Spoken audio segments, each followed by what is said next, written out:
শুভ সন্ধ্যা। আপনাদের সাথে আছি নুজহাত সাউম। প্রিয় দর্শক শ্রোতা, শ্রাবণের এই সন্ধ্যায় সবাইকে স্বাগত জানাচ্ছি প্রতিদিনের সান্ধ্য আয়োজন শুভ সন্ধ্যার আজকের আয়োজনে। শুভ সন্ধ্যার আজকের আয়োজনে থাকছে আগামীকাল ঢাকায় এনটিভি হাইলাইটস এবং জনপ্রিয় রবীন্দ্রসঙ্গীত শিল্পী সাদি মোহাম্মদের সঙ্গে আলাপচারিতা। প্রথমেই আগামীকাল ঢাকায়।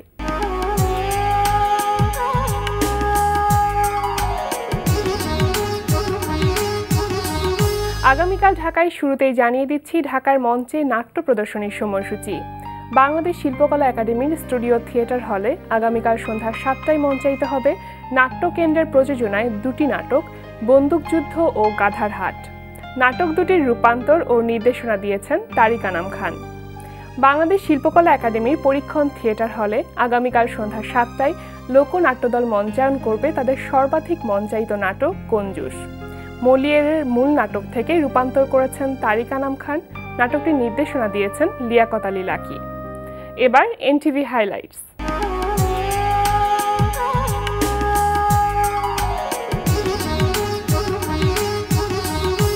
এবার জেনে নিন কি কি থাকছে এনটিভির রাতের অনুষ্ঠান মালায়। সন্ধ্যা 6:45 থাকছে কাজী মোহাম্মদ মোস্তফার প্রযোজনায় শিশু কিশোরদের ম্যাগাজিন অনুষ্ঠান আমরা সবাই রাজা।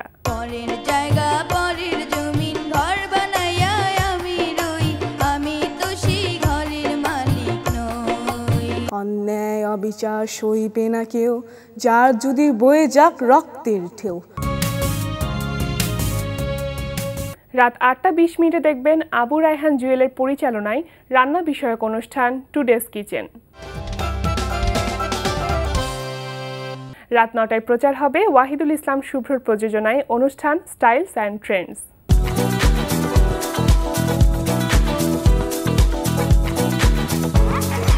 রাত 9:40 প্রচার হবে ধারাবাহিক নাটক পাগলা হাওয়ার দিন। যাও রাজি, যাও, পথের কাটা সরিয়ে ফেলো, আমি তোমার পথ চেয়ে আছি। আমার এত গরম লাগতেছে কেন? রাত 11:30 রয়েছে মাবরুর রশিদ বান্নার পরিচালনায় ধারাবাহিক নাটক হাউস 44। কিছু কিছু বন্ধুদেরকে কখনো বন্ধু বানাইতে নাই, ওরা বন্ধু হওয়ার যোগ্য না। সেখানে যখন তাদেরকে আমরা ভাই বানাই ফেলি তখন জিনিসটা আসলে খুব খারাপ হয়, মনটা খারাপ হওয়াটাই স্বাভাবিক। ঠিক বলেছ। আরে তুমি তো কালকে একটু কুমির এনেছো। রাত 12:10 থাকছে টক শো এই সময়।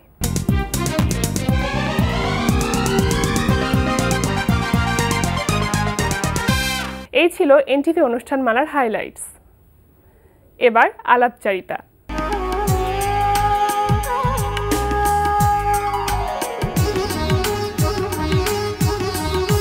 আগামী 22শে শ্রাবণ কবিগুরু রবীন্দ্রনাথ ঠাকুরের প্রয়াণ দিবস।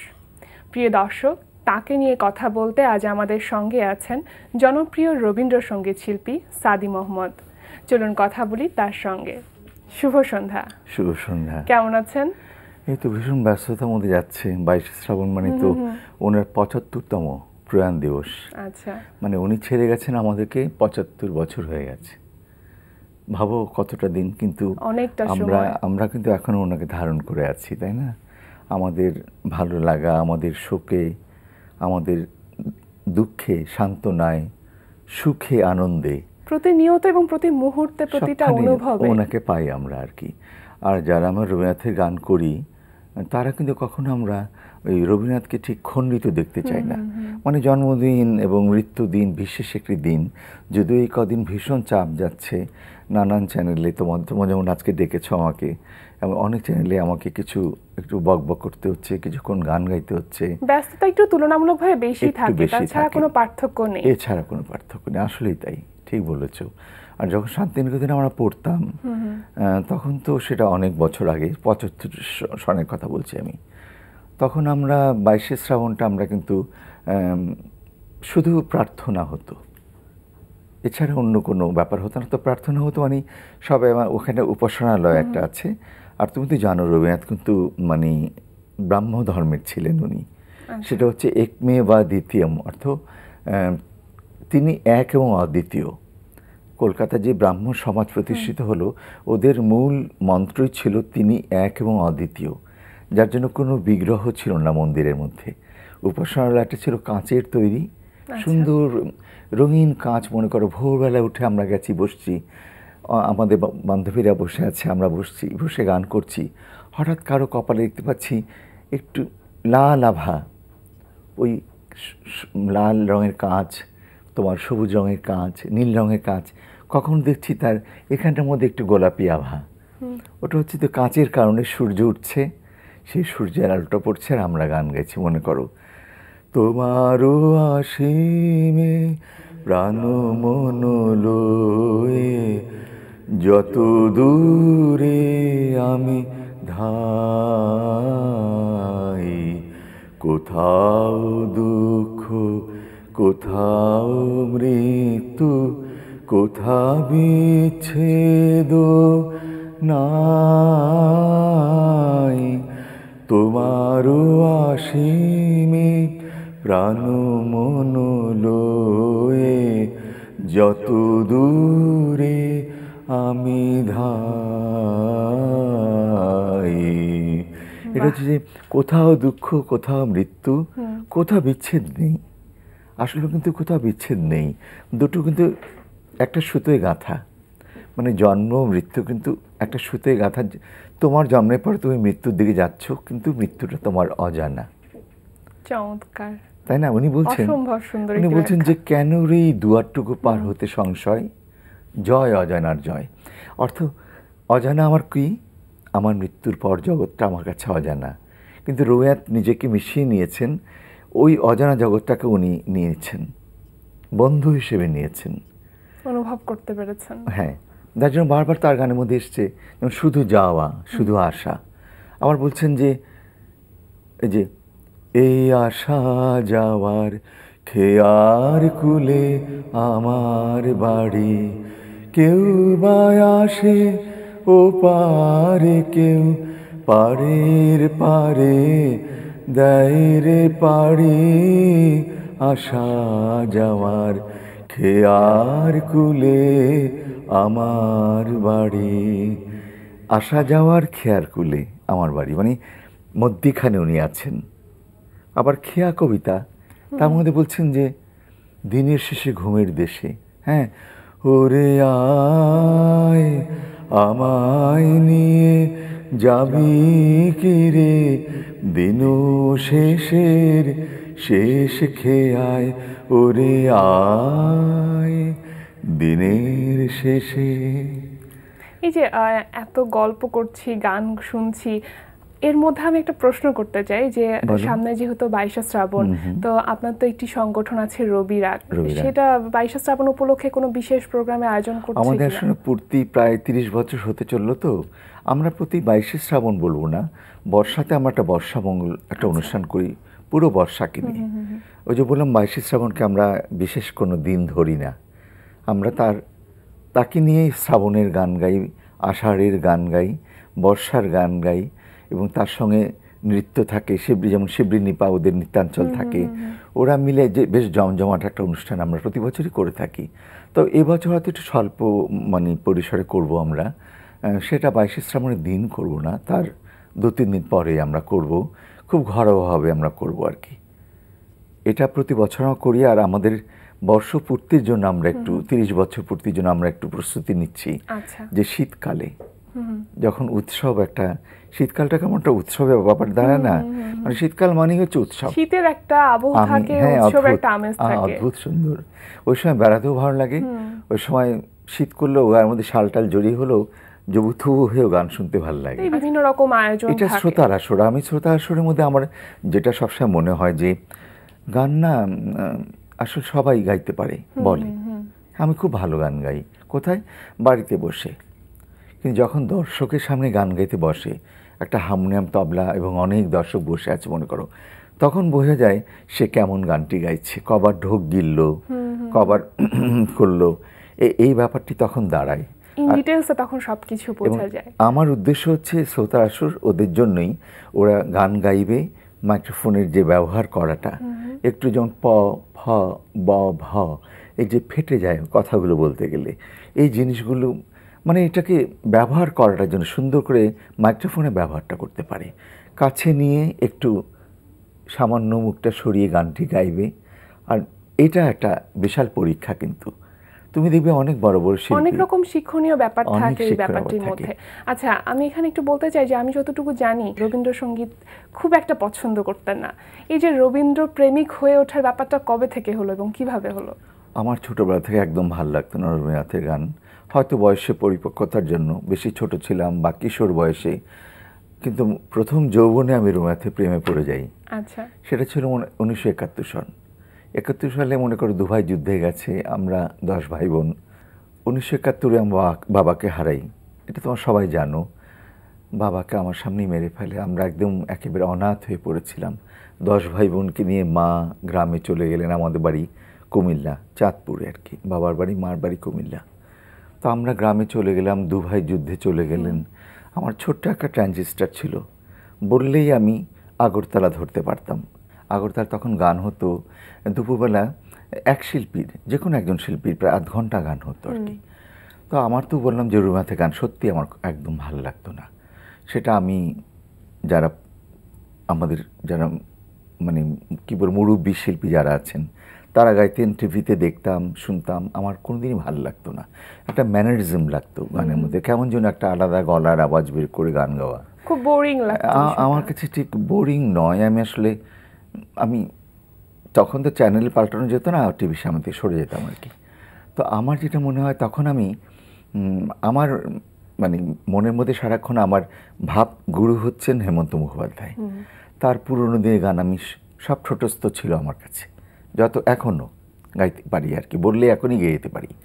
তো আমি একদিন শুনছি যে এই কথাটি মনে রেখো, তোমাদের এই হাসি খেলায়, এই কথাটি মনে রেখো, তোমাদের এই হাসি খেলায়, এই কথাটি মনে রেখো।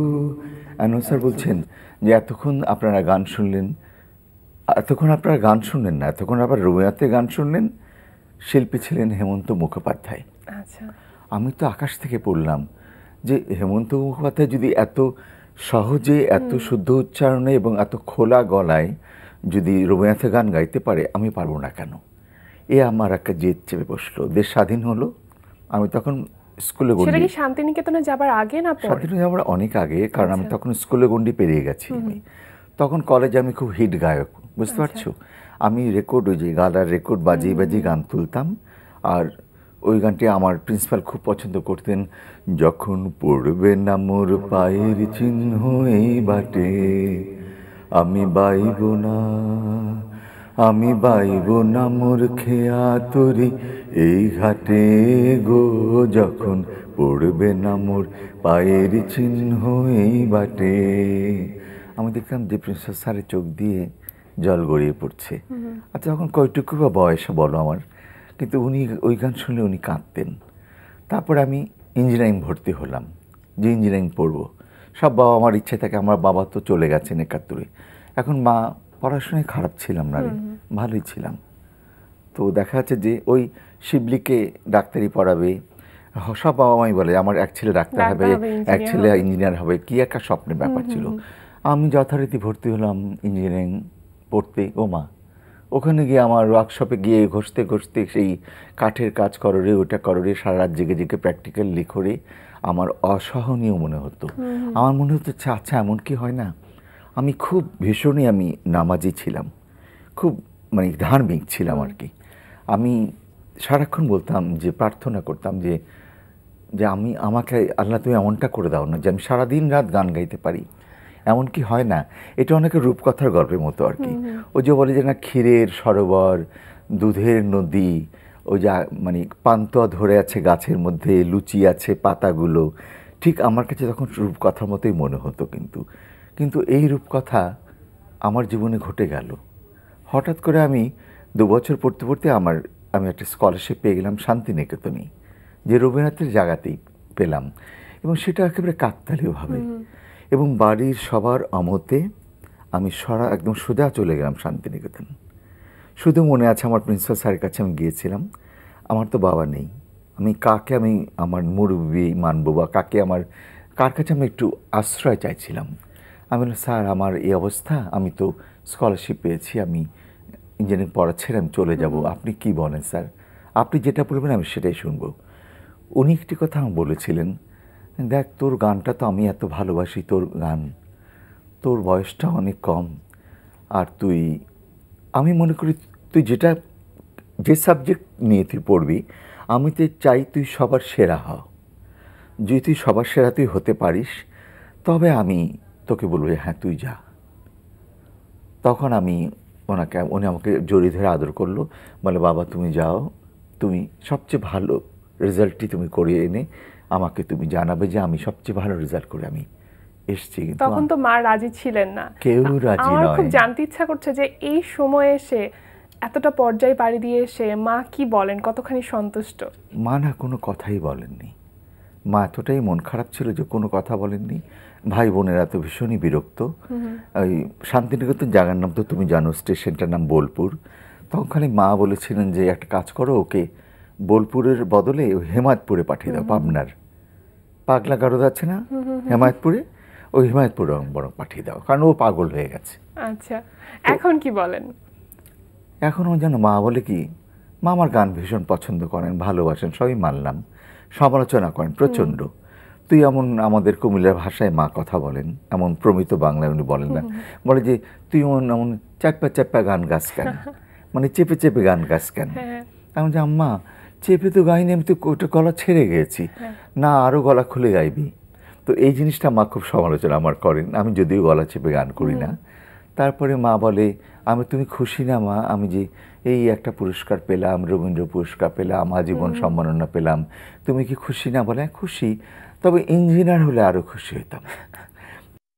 কথা বলতে তো অনেক ভালো লাগছিল, আসলে কথা বলতে চাইলে আরো অনেক কিন্তু গল্প ছিল মানে আমাদের। শেষ হয়ে গেল? হ্যাঁ, আমাদের এখানেই শেষ করতে হচ্ছে, অত্যন্ত দুঃখের সাথে জানাচ্ছি। তবে এরপরে কোনো আয়োজনে আরো হয়তো আমরা অনেক গল্প করব।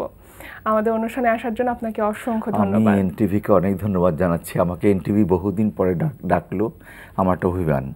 তারপরেও বলবো যে এনটিভি আমার কাজকে যে সম্মান জানিয়েছে, বিশেষ একটি দিনে কথা বলতে আমাকে ডেকেছেন, আমি এর জন্য এনটিভি সকল দর্শক শ্রোতা এবং এনটিভি সকল কর্তৃপক্ষকে আমার মানে অনেক অনেক ভালোবাসা।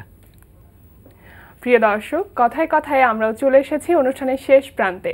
আমাদের সঙ্গে যোগাযোগের ঠিকানা প্রযোজক শুভ সন্ধ্যা, এনটিভি বিএসসি ভবন, 7ম তলা, 102 কাজী নজরুল ইসলাম অ্যাভিনিউ, কারওয়ান বাজার, ঢাকা 1215। আমাদের ইমেল অ্যাড্রেস shubhosondha@ntvbd.com। প্রিয় দর্শক, এনটিভিতে সম্প্রচারিত সংবাদ ও অন্যান্য সকল অনুষ্ঠান দেখতে লগ ইন করুন www.ntvbd.com-এ। সবাই ভালো থাকুন, সুস্থ থাকুন। শুভ সন্ধ্যা।